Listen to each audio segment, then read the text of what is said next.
On ouvre ce journal en allant au Bénin où l'ancien président Thomas Boni Yayi a acté son départ de la vie politique en quittant son parti qu'il avait fondé en 2020. Les démocrates doivent se réorganiser avec un président du parti et un avenir politique encore incertain. Les explications de notre correspondante Emmanuelle Sodji. Écoutez, c'est une page de la vie politique béninoise qui se tourne avec le départ définitif de Yayi Boni du principal parti d'opposition, les démocrates. Alors, sa démission a été actée par la coordination du parti ce vendredi. Depuis 10 jours, toutes les tentatives pour le faire revenir sur sa décision ont été infructueuses.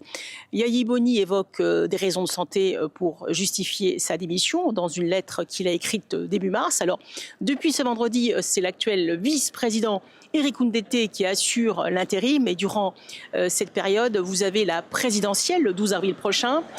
Il aura donc la charge de remettre son parti sur les rails, car depuis plusieurs semaines, l'édifice du parti vacille. Il est confronté à des divergences internes et au durcissement des lois électorales, avec les conséquences que l'on connaît. Aucun député élu au Parlement en janvier dernier et aucun candidat de ce parti pour la présidentielle. Autrement dit, l'horizon qui se profilait était plutôt une longue traversée du désert, au moins jusqu'en 2033, l'année des prochaines élections générales.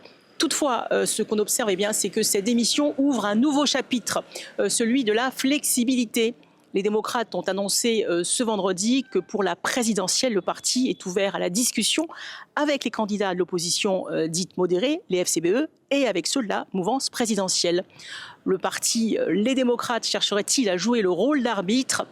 En tout cas, il a fait un peu plus de 16% au niveau national lors des dernières législatives.